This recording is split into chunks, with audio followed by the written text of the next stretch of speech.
সবসময় নতুনত্ব নিয়ে তোমাদেরকে ভিডিও করেছি, বানাবো আজ রাজা স্টোর্সের পক্ষ থেকে আমি অমিত কুমার মন্ডল। তার জন্য লাগবে আমার ছোট ছোট ফুল, আগে বানিয়ে নেবো, তারপর কি বানাচ্ছি গ্লাস জারের মধ্যে সেটা দেখো।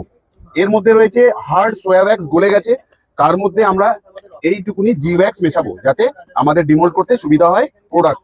আর তার সাথে মেশাবো আমরা একটুখানি আমাদেরই এসেন্স। অয়েল স্প্রে দিতেই হবে যাতে ছোট ছোট ফুল যাতে সুন্দর করে বেরিয়ে আসে।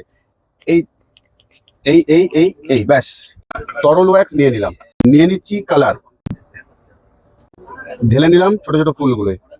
টুকু টুকু ফুল কত সুন্দর ভাবে এরকম টানলেই বেরিয়ে যাবে, ভাঙার কোনো সিন নেই, তার কারণ জি ওয়্যাক্স আর অয়েল স্প্রে। তো চেঞ্জ হয়ে গেছে পাত্র, আর এর মধ্যে রয়েছে তরল জেল ওয়্যাক্স, এসেন্স অ্যাড করছি।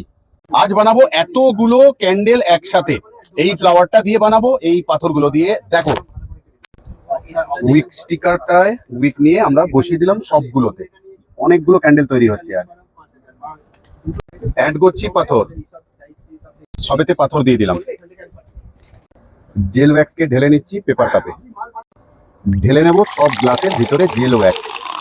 প্রত্যেকটাতে একটা করে ছোট ডেজি ফ্লাওয়ার বসিয়ে নেব।